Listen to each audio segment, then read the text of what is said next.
It has been over a week since the U.S. captured Venezuela's President Nicolas Maduro. American forces bombed Caracas and then raided the military complex where Maduro and his wife were staying. Venezuela says that at least 100 people were killed by the American forces as they were abducting Maduro. However, not one American soldier was killed, as per what the U.S. has now claimed. How did the U.S. pull off a raid of this kind? New reports say that they may have used a secret weapon to put Maduro's guards completely out of action.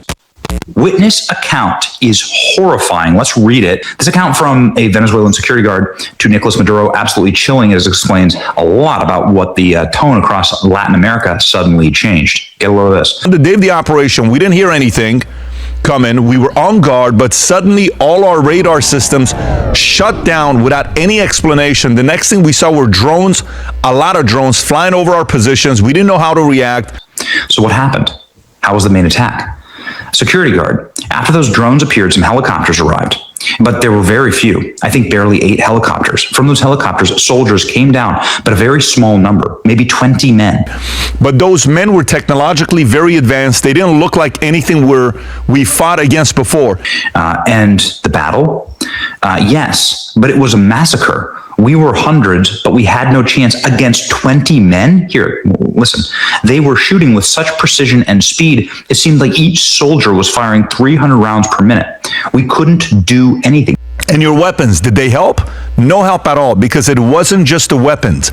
At one point, they launched something. I don't know how to describe it. It was a very intense sound wave. Suddenly, I felt my head was exploding from the inside. We started bleeding from the nose, vomiting blood. We fell to the ground, unable to move. And your comrades, did they manage to resist? Not at all. Those 20 men, without a single casualty, killed hundreds of us.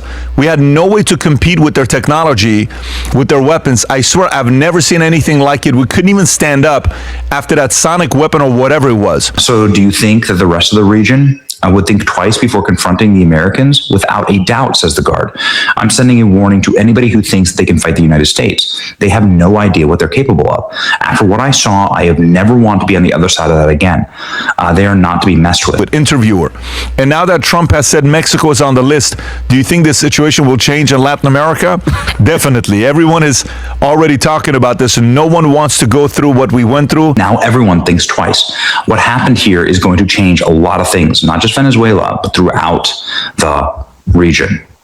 Venezuela did terrible things to the United States. They sent hundreds of thousands of people, millions of people into our open border.